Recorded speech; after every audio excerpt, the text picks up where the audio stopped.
पिछले कुछ अरसे में मैंने बहुत सारी ऐसी कहानियां सुनाई इस देश में फांसी को लेकर कि फांसी देने में कितना वक्त लगता है। कई लोगों के फांसी की सज़ा इसीलिए क्योंकि वक्त ज़्यादा लग गया, उम्र कैद में सज़ा तब्दील हो गई। और इसी के बाद आज की जब कहानी पर रिसर्च कर रहा था तो एक सवाल मन में ख्याल बनकर आया, और वो ये कि क्या देश जब आज़ाद हुआ था 1947 में, उसके 30-32 साल बाद हमारी जुडिशल सिस्टम, न्यायिक व्यवस्था, अदालतें ज़्यादा बेहतर थीं? जो उस वक्त केस कम हुआ करते थे, या फिर जो मुकदमों का फैसला है वो बहुत जल्दी टाइम पर हो जाया करता था। और एक किसी को फांसी की सज़ा देने के लिए जहां आज 10-10, 20-20, 30-30 साल इंतज़ार करना पड़ता है, तो वहाँ चंद महीनों में ही lower court, high court, supreme court, फिर प्रेसिडेंट, सबके पास से मामला गुजर के और महीनों के अंदर फांसी कैसे हो जाती थी। ये जो आज की कहानी है, आप यकीन करें या ना करें, एक कातिल को 1979 में गिरफ्तार किया जाता है और उसकी गिरफ्तारी के बाद अगले 5 महीने में ही उसके ऊपर चार्जशीट दाखिल होती है, अदालत में ट्रायल होता है, फैसला आता है, फिर मामला हाई कोर्ट जाता है, फिर फैसला आता है, फिर मामला सुप्रीम कोर्ट जाता है, फिर फैसला आता है, फिर वो राष्ट्रपति के पास जाता है, फिर फैसला आता है, और 5 महीने के अंदर अंदर उसे फांसी के फंदे पर चढ़ा दिया जाता है और वो मर जाता है। शायद ये उस वक्त की जब मैं बात कर रहा हूँ, वो देश का सबसे यंगेस्ट ऐसा किलर था जिसको फांसी के तख्ते पर ले जाया गया था। जब फांसी पर उसे चढ़ाया गया तब उसकी उम्र सिर्फ और सिर्फ 27 साल थी, 27 ईयर। ये कहानी देश के एक ऐसे सीरियल किलर की है जिसने अपने वक्त में लोगों में इस कदर दहशत पैदा कर दिया था कि लोग रात को घरों से निकलते हुए डरते थे। ये वो कहानी है जिसकी वजह से लोग रात को किसी शख्स को कंबल में देखते तो घरों की तरफ दौड़ पड़ते, कोई उस कंबल वाले शख्स के करीब जाने की हिम्मत भी नहीं करता। कहानी जयपुर की है, बात 1978 की है, 1978। तब देश को आज़ाद हुए हुए करीब 31 साल हो चुके थे। इसी जयपुर शहर में अचानक एक रोज़ एक शख्स की लाश मिलती है। पुलिस को कोई खबर देता है, पुलिस लाश देखती है, पोस्टमार्टम रिपोर्ट आता है तो पता चलता है कि उसकी मौत गर्दन की हड्डी टूटने की वजह से। अब वो अनजान शख्स था, इधर उधर जांच होती है, पुलिस को लगता है कि कुछ हुआ होगा, किसी से दुश्मनी हुई होगी। लेकिन गर्दन की हड्डी टूटने के अलावा पुलिस ने देखा कि उसके कान के नीचे काफ़ी गहरी चोटें। खैर, मामला पुलिस ने दर्ज किया, उसके बाद तफ्तीश की, ये कहानी आई गई होगी। कुछ वक्त के बाद जयपुर से कुछ दूरी पर फिर सड़क किनारे एक और लाश मिलती है।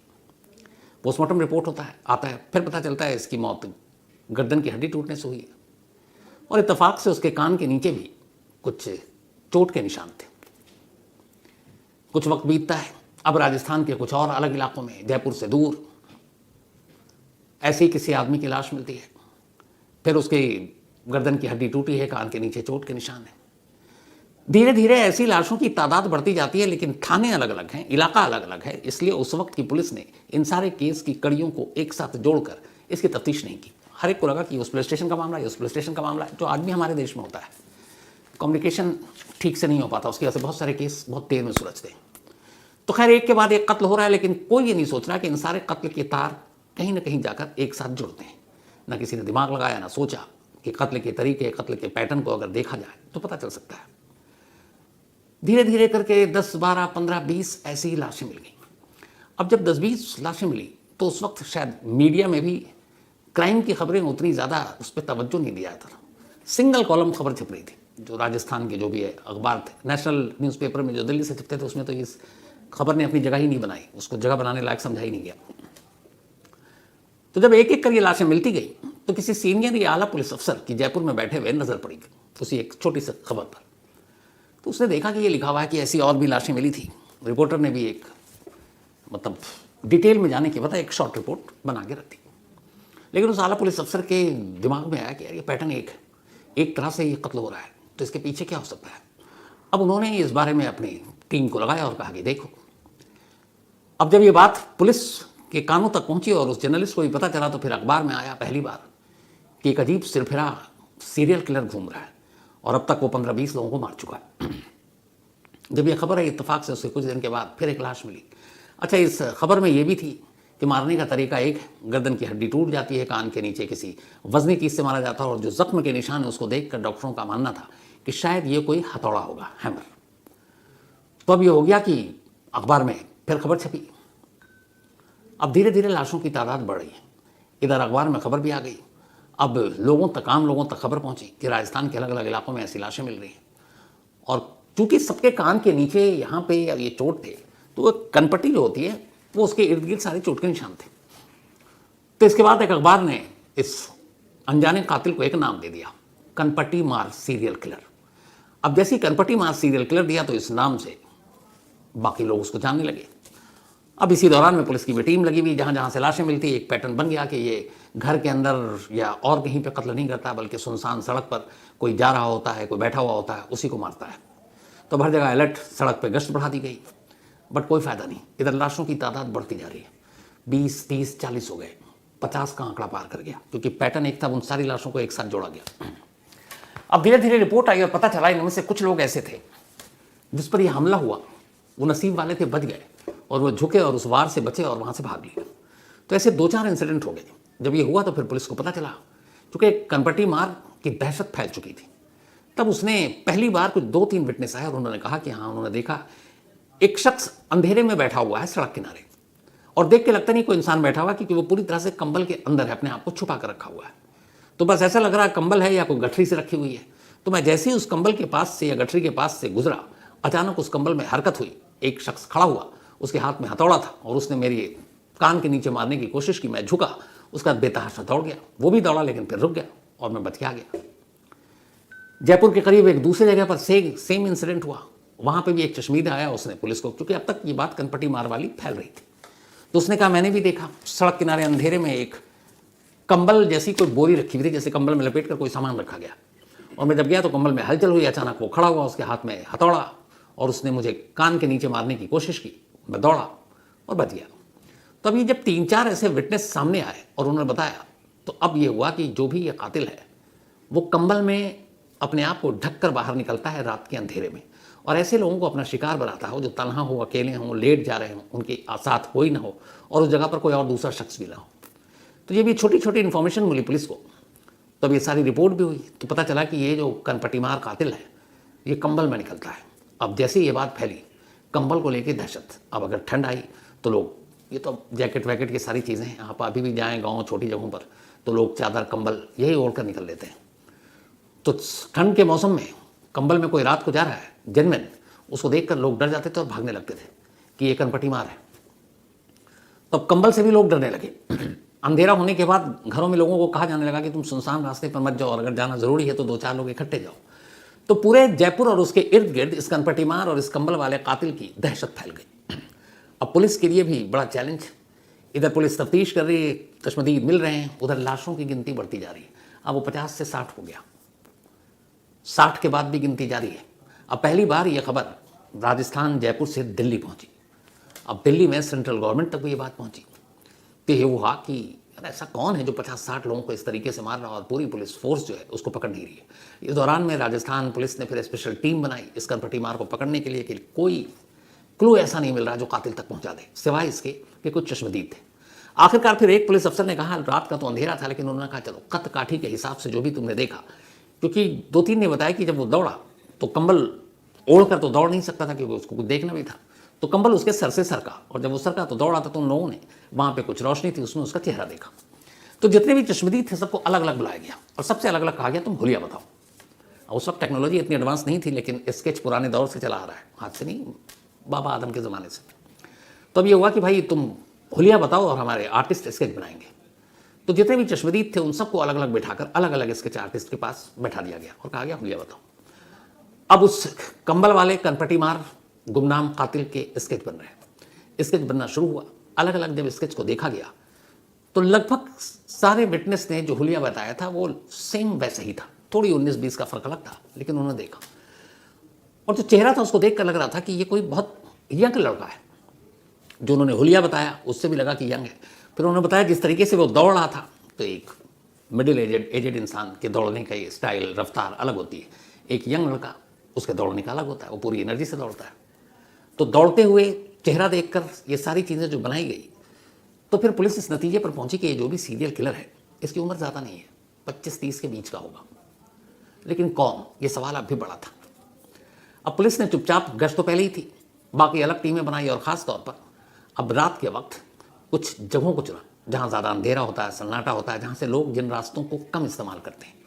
और जो पैटर्न देखा पुलिस ने वो ये देखा कि उन जगहों पे ज़्यादा कत्ल हुए हैं जिन रास्तों को रात में लोग कम इस्तेमाल करते हैं। जो बिजी रोड है, सपोज स्टेशन का, बस अड्डे का, तो वहाँ बहुत सारे लोग आते जाते रहते हैं। तो ऐसी जगहों पर यह वारदात नहीं हुई, उन रास्तों पर हुई जिसमें इक्का दुक्का लोग गुजरते हैं। तो अब पुलिस ने उन इक्का दुक्का वाले सड़कों पर अपनी टीम बैठानी शुरू कर दी छुपाकर, और ये टीम बैठी रही। कई रातें खाली गुजर गईं। फिर एक रात 1979 की बात है ये, अचानक पुलिस की एक टीम देखती है कि जयपुर की ऐसी एक सुनसान सड़क पर एक साया सा चला रहा है और वो सड़क किनारे आकर रुक जाता है। एक पेड़ की ओट में अपने आप को छुपाता है। इसके बाद उसके हाथ में कुछ था, वो निकालता है। थोड़ी देर के बाद नज़र पड़ती है, वो अपने आप को एक कंबल से ढक लेता है। अब पहले तो पुलिस को यही लगा कि शायद ये अपनी भी कोई पुलिस का टीम है जो ऐसे बनकर बैठा हुआ है, लेकिन यह भी था कि पुलिस की टीम तो कंबल लेकर आई नहीं। तो जब ये सब कुछ हुआ, कुछ देर तक उन्होंने इंतजार किया। थोड़ी देर के बाद देखा वो हलचल हुई और वो कंबल लपेट कर अब वापस निकल रहा है। जैसे ही वो वापस निकल रहा है, पुलिस की टीम ने अचानक धावा बोला और उसको दबोच ली। अभी तक उन्हें पता नहीं था कि ये है कौन और ये सही है, वो है कातिल भी कि नहीं है, लेकिन उन्हें लगा कि चलो देखते हैं। अब उन्होंने उसको पकड़ा। पकड़ने के बाद थाने लाए। थाने लाने के बाद अब उससे पूछा, हाँ भाई तुम्हारा नाम क्या है? तो उसने कहा, मेरा नाम शंकरिया है। कहाँ रहते हो? उसने जयपुर का एक एड्रेस बताया। पुलिस की टीम उस एड्रेस पर गई। पता चला हाँ उसके माँ बाप वहाँ सब हैं और ये लड़का जयपुर का है। अब जब उसकी उम्र पूछी गई तो उस वक्त वो 26 साल का हो चुका था। अब पुलिस ने पूछा कि तुम ये बताओ कि पूरे राज्य में, शहर में एक दहशत है कि एक कनपटी मार किलर है जो कंबल ओढ़कर निकलता है और लोगों को मार रहा है और 60 से ज़्यादा कत्ल कर दिया है, और उसके बावजूद तुम देर रात अकेले इस उम्र में और कंबल लेकर, तुम्हारे निकलने का मकसद क्या था? अच्छा, इत्तेफाक से जब उन्होंने उसे पकड़ा तब उसके पास कुछ था नहीं, और यहाँ जो पोस्टमार्टम रिपोर्ट के हिसाब से ये था कि उसके पास हैमर या हथौड़ा होता है। अब जब शंकरिया ने पलट के जवाब दिया, पुलिस वालों के होश उड़ गए। उसने बिना डरे हुए कहा कि साहब 60 से ज़्यादा नहीं, 70। बोला मैं 70 लोगों को मार चुका हूँ, और बोला कनपटी मार कातिल मैं ही हूँ। पुलिस सामने खड़े उस लड़के को देख रही थी। मतलब एक आम सा लड़का, ठीक ठाक शक्ल सूरत, ठीक ठाक बोलने वाला।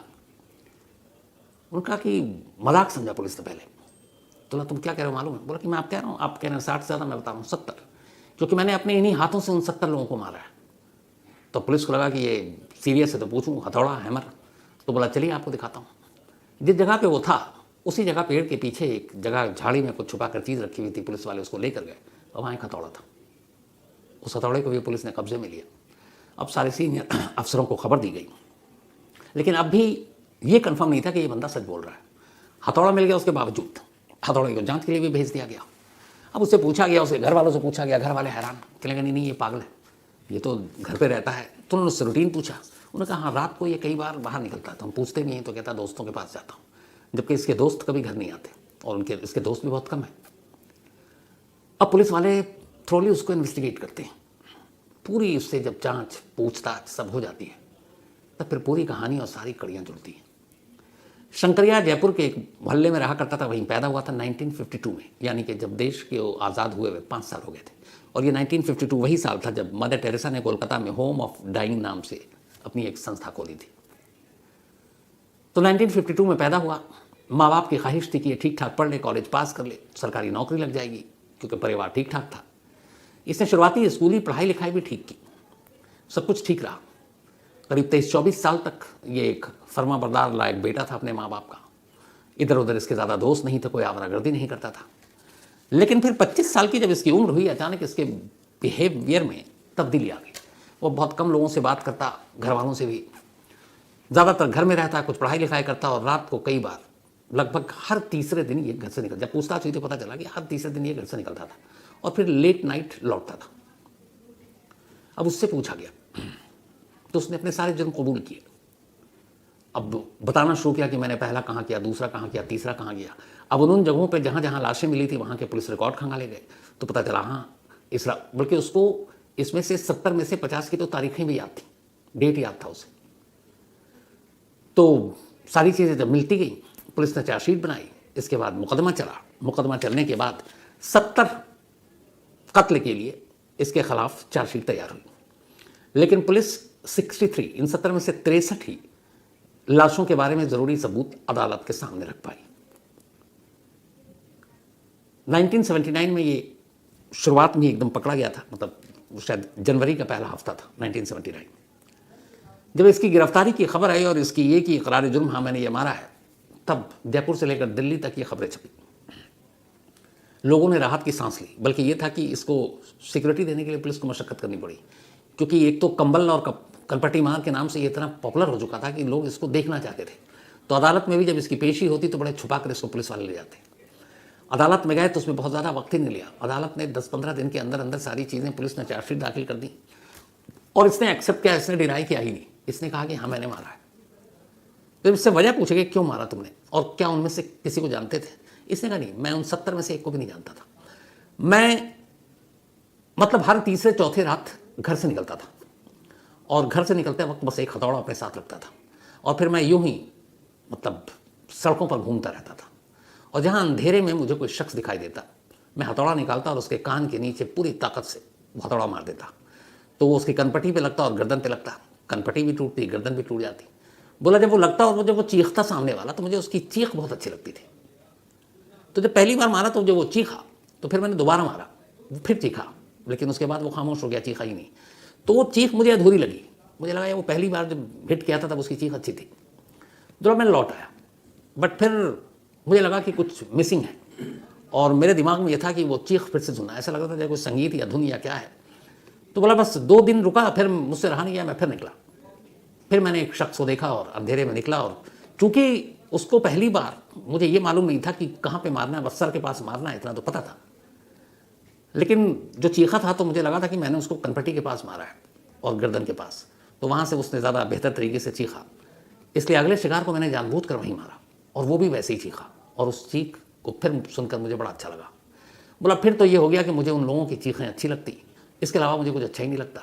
तो बस मैं हर तीसरे चौथे दूसरे 5वीं रात निकल लेता और कई बार ऐसा भी हुआ कि निकला और खाली हाथ लौटना पड़ा, क्योंकि कुछ शिकार मिले सन्नाटे में, लेकिन उनके साथ 1 से ज़्यादा लोग थे और मुझे लगा 1 से ज़्यादा लोगों में मैं पकड़ा जाऊँगा, फिर मुझे ये लोग मारेंगे। तो एक को मारना मेरे लिए आसान था, 2-4 लोगों के बीच में जाकर नहीं मार सकता था। तो इसने कहा सिर्फ उन चीखों को सुनने के लिए, क्योंकि वो चीख सुनकर मुझे मज़ा आता था और मैं इसी मज़े के चक्कर में एक एक कर 70 लोगों को मार डाला और अगर न पकड़ा जाता तो मालूम नहीं है गिनती कहाँ जाती। ये बात उसने अदालत में भी कही, चार्जशीट में भी थी। अदालत ने जब सुना तो उससे यकीन नहीं हुआ कि इसकी उम्र उस वक्त 26.5 साल के करीब थी। महीने से पहले ही लोअर कोर्ट ने उसको सजाए मौत दे दी। वो फिर राजस्थान हाई कोर्ट पहुंचा। हाई कोर्ट ने भी 70 लाशें सब कुछ सजाए मौत दे दी। इसके बाद सुप्रीम कोर्ट पहुंचा। सुप्रीम कोर्ट ने भी सजाए मौत दी। प्रेसिडेंट के पास मर्सी पिटीशन दाखिल की गई, वो रिजेक्ट हो गई और ये सब कुछ 4.5 महीने के अंदर हुआ। सब कुछ निर्भया वाला आपको सुनाया था कि 10 साल तक कैसे घुमाया गया, यहाँ कुछ नहीं, 4.5 महीने। 16 मई 1979, ये 1979 जनवरी में अरेस्ट हुआ और 1979 16 मई जयपुर सेंट्रल जेल में शंकरिया उर्फ कनपट्टी मार को फांसी के तख्ते पर चढ़ाया गया और उसे फांसी दी गई। जब उसे फांसी दी गई तब उसके जो आखिरी शब्द थे वो ये थे कि मैंने खामखा मज़े के लिए इतने लोगों को मार दिया, मेरे जैसा कभी मत बनना। ये उसकी लाइनें थी दो कि मैंने खामखा मज़े के लिए इतने लोगों को बेवजह मार दिया, मेरे जैसे मत बनना। इसके बाद उसे फांसी के तख्ते पर लटका दिया गया जयपुर सेंट्रल जेल में 16 मई 1979। उस वक्त जब ये चढ़ा था पूरे 27 साल का भी नहीं हुआ था और 79 में फांसी पर चढ़ने वाला यह देश का सबसे कम उम्र का सीरियल किलर था। तो कत्ल करने के बहुत सारे वजह होते हैं, ऐसे अजीब वजह भी होते हैं। तो ये थी आज की कहानी। अब आपसे मुलाकात होगी कल रात 9 बजे किसी नई कहानी के साथ। तब तक अपना और अपनों का ख्याल रखिएगा। Thank you very much.